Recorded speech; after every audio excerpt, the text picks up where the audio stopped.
If you're over 50 and can do these 8 movements, you're ahead of 95% of men your age. Well, it's a bit sad, but I'm not being pessimistic when I say that most men over 50 are in physical decline. Basic movements that should be natural have become challenges. The body that should be strong and functional is weak, stiff, and dependent. The worst part is that most people actually think this is normal, that it's part of aging. The problem isn't age, it's negligence. Meanwhile, if you can do the basics, you're already light years ahead of 95% of men in your age group. Yes, simple movements that every healthy man should master have become rare. So today, you'll see 8 basic movements that if you can perform them, it means you're already ahead of 95% of men this age. And before you think, this is too easy, remember, we're comparing with the real average, not with that outlier guy at the gym who's been training since his 20s. Think about the majority, and you'll see how the basics already put you at the top. If you can't do them, we'll show you lighter versions so you can start and progress over time. Before we begin, please tell us in the comments your name and the city where you're watching our content from. We'd love to know. Let's get to the movements that separate men in shape from those in decline. Exercise number 8, decline push-up. The decline push-up is a natural progression from the traditional push-up that places greater emphasis on the upper chest and shoulders, 2 regions that tend to weaken significantly after 50. This movement tests not only your strength in the anterior chain of the body, but also the integrity of your shoulders and your core's ability to maintain stabilization under increased load. What makes this exercise particularly revealing is that it exposes muscular imbalances and weaknesses in the shoulder girdle that many men develop over the years. When you elevate your feet, you're transferring approximately 10 to 15% more load to the upper body compared to the traditional push-up. For many men over 50, this represents the difference between being able to execute the movement with control or simply collapsing to the floor. The benefits go beyond aesthetics. Maintaining strength in the upper chest and anterior deltoids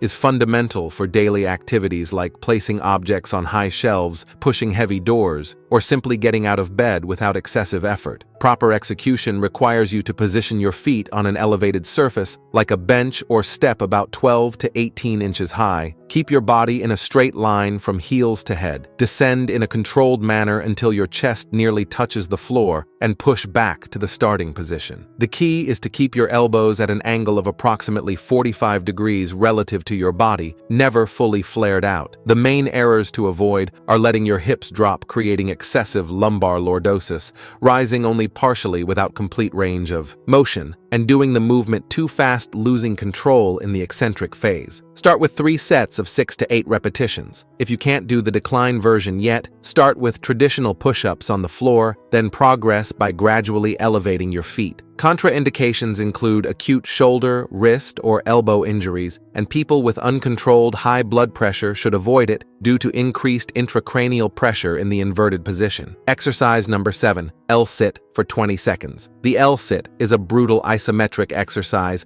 that simultaneously tests core strength, hip flexors, triceps, and the ability to maintain total body tension. Very few men over 50 can even sustain this position for 10 seconds, much less 20. This movement mercilessly reveals any abdominal weakness, lack of hip mobility, or deficit in stabilizer strength. The position requires you to suspend yourself completely off the floor using only your hands, keeping your legs extended forward, forming a 90-degree angle with your torso. It's like defying gravity, using only your central musculature. A study published in the Journal of Strength and Conditioning Research demonstrated that individuals capable of maintaining core isometric positions for more than 20 seconds had 43% less incidence of chronic low back pain. This makes sense because the L-sit forces intense activation of the deep abdominal muscles, especially the transverse abdominis, which acts as a natural protection belt for the spine. Benefits include dramatic improvement in core stability, increased strength in hip flexors that are essential for walking and balance, and development of muscular endurance throughout the trunk. To execute correctly, sit on the floor with legs extended. Place your hands beside your hips with fingers pointing forward. Press the floor with full force. Elevate your entire body by intensely contracting your abdomen and keeping your legs straight in front of you. The most common errors are letting your legs drop below the horizontal line, excessively rounding the thoracic spine, and not keeping shoulders depressed away from your ears. Try to hold the position for 20 seconds, rest 1 minute, and repeat 3 to 4 times. If you can't yet, start with the bent leg version, keeping your knees close to your chest, or do the movement supported on parallel bars or the edges of a sturdy chair. People with shoulder injuries, weak wrists, or abdominal hernias should avoid this exercise. Exercise number 6. Farmer's walk with heavy weight for 25 meters. The farmer's walk is one of the most functional movements that exists and a definitive test of grip strength, core stability, and overall muscular endurance. Carrying weight in your hands and walking distances may seem simple, but for men over 50, this exercise quickly reveals limitations in critical areas. Grip strength, for example, is directly correlated with longevity. Research demonstrates that men with weak hand grip have a 67% higher risk of death from all causes compared to those with strong grip. When you walk with heavy weight, you're simultaneously working forearms, trapezius, spinal erectors, complete core, quadriceps, hamstrings, and calves. It's practically a full-body workout condensed into a single movement. What many people don't know is that this exercise also improves bone density, especially important after 50 when bone loss accelerates. Axial loading stimulates osteoblasts to deposit more bone mineral. To execute correctly, hold a heavy weight in each hand, can be dumbbells or kettlebells. Keep shoulders back and down, chest open, gaze forward, and walk with controlled steps, keeping your core contracted. The ideal weight is one you can carry for 25 meters with perfect form, but feeling significant challenge. The main errors are letting shoulders roll forward, creating excessive thoracic kyphosis, walking too fast, losing control, and not keeping the core activated, allowing the lower back to compensate. Perform 3 to 4 walks of 25 meters with 90 seconds rest between each. If you don't have enough strength yet, reduce the distance to 15 meters or decrease the load. People with acute lumbar injuries, severe knee or shoulder problems, or uncontrolled cardiovascular conditions should be cautious. Before we continue, don't forget to subscribe to the channel. Having constant access to science-based information is what will make you progress with long-term health in the world of bodybuilding. Exercise number 5. Run 5 kilometers in 30 minutes. Being able to run 5 kilometers in 30 minutes after 50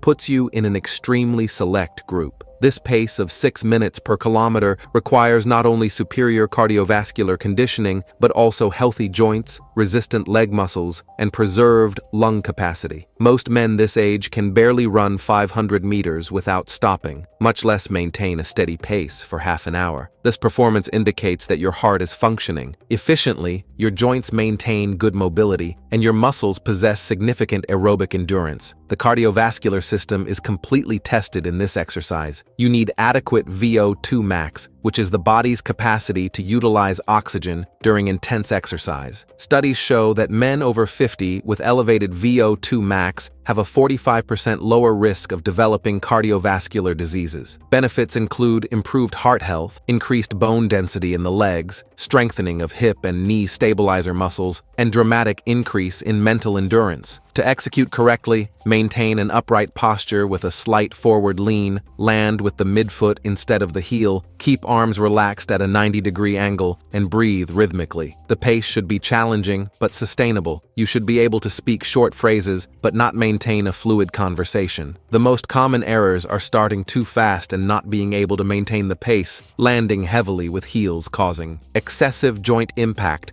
and tensing shoulders and neck, too much wasting energy. Try to complete the distance in 30 minutes. If necessary, walk short intervals at the beginning. For those starting out, alternate between running and walking, gradually increasing running time over weeks. People with severe joint problems in knees, ankles, or hips, severe obesity, or uncontrolled cardiac conditions should consult a doctor first. Exercise number 4, full burpees. The burpee is often called the most complete exercise that exists, and for good reasons. It combines squat, plank, push-up, and jump in a single fluid movement that tests strength, power, coordination, and metabolic conditioning simultaneously. For men over 50, being able to perform complete burpees with good form is a powerful indicator of preserved functional capacity. This exercise works practically all muscle groups in the body: legs, glutes, core, chest, shoulders, and arms, in addition to drastically elevating heart rate. A complete burpee requires you to descend to the floor, do a push-up, bring your legs back, stand up, and execute a jump. Each phase tests a different capacity. The descent to the floor evaluates motor control and eccentric strength. The push-up tests the anterior chain. Bringing the legs back requires power and hip mobility. And the final jump requires leg power. And you know why this happens? Because after 50, we naturally lose fast-twitch muscle fibers, exactly the ones this movement recruits. Maintaining the ability to perform burpees means you're preserving these essential fibers for explosive movements and for preventing falls.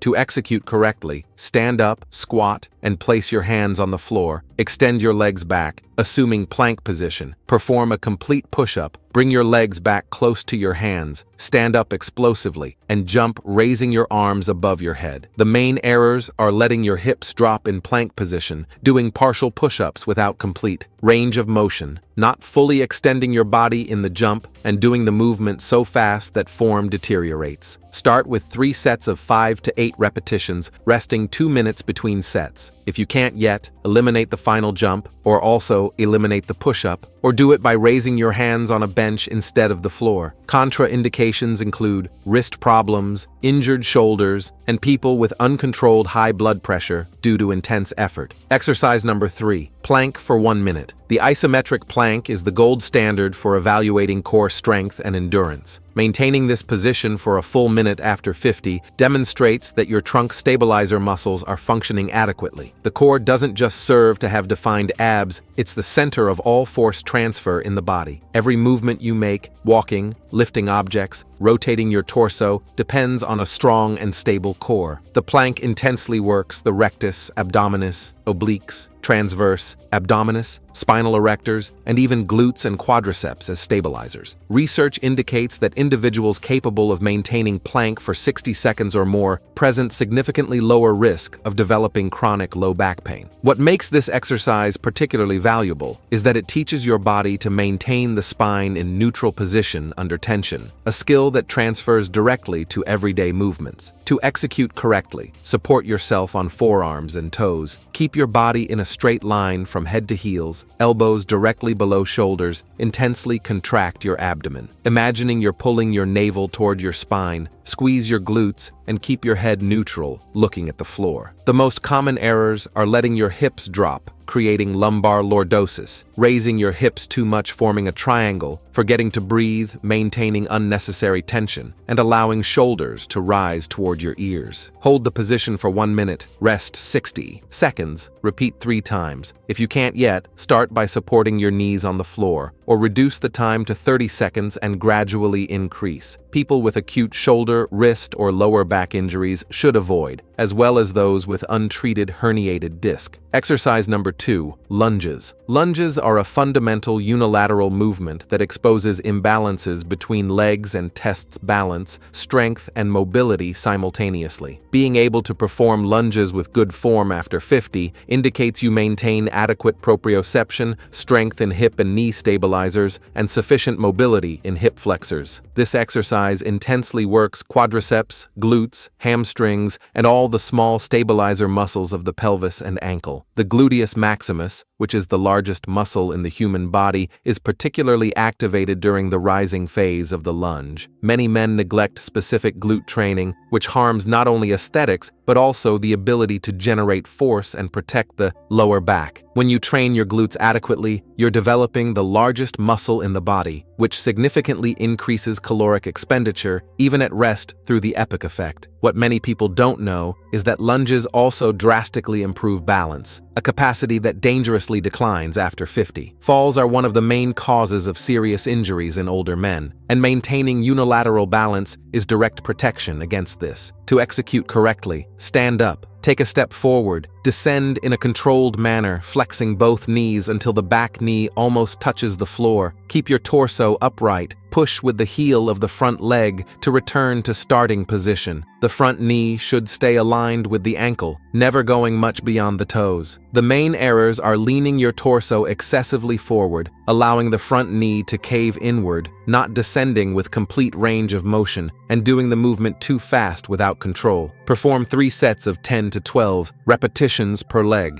If you're starting out, hold onto a wall or handrail to assist with balance, or reduce the movement's range of motion. People with knee injuries, severe balance problems, or acute hip pain should be cautious or avoid. Exercise number 1, deadlift. The deadlift is considered the king of exercises by many experts, and being able to perform it correctly after 50 is a supreme indicator of preserved functional strength. This movement works the complete posterior chain, hamstrings, glutes, spinal erectors, trapezius, in addition to requiring grip strength and core stability. It's the closest movement we have to a total body strength test. The beauty of this exercise lies in its ability to teach the fundamental hip hinge pattern, essential for picking objects off the floor safely. Men who don't know how to deadlift correctly invariably lift objects with rounded backs, a direct path to lumbar injuries. The hamstrings are a muscle group frequently neglected compared to quadriceps, creating imbalances that increase the risk of knee injuries. The deadlift corrects this imbalance by working both the knee flexion function and hip extension. Remember that spinal erectors have a critical function in spine stabilization, and low back pain frequently results from weakness in this musculature, not from excessive training. To execute correctly, position feet hip-width apart with the bar over the middle of your feet. Squat and grip the bar with hands just outside your legs. Keep your spine neutral with chest open. Push the floor with your feet, keeping the bar close to your body. Extend hip and knees simultaneously until completely upright. Reverse the movement to descend in a controlled manner. The most common errors are rounding the lower back during execution, moving the bar away from your body, initiating the movement by pulling with your arms instead of pushing with your legs, and hyperextending the lower back at the top of the movement. Start with 3 sets of 6 to 8 repetitions using a load that allows you to maintain perfect form. If you're a beginner, first practice the movement pattern without weight, then use light load like dumbbells or kettlebells before progressing to the bar. Contraindications include acute herniated discs, untreated lumbar injuries, and severe lack of hip mobility that prevents maintaining a neutral spine. If you enjoyed this and want to also discover the best stretches your body needs as you age, we've left a video appearing right now on screen showing each one of them better. Don't miss checking it out. Thanks for watching to the end, and God bless you, my friend.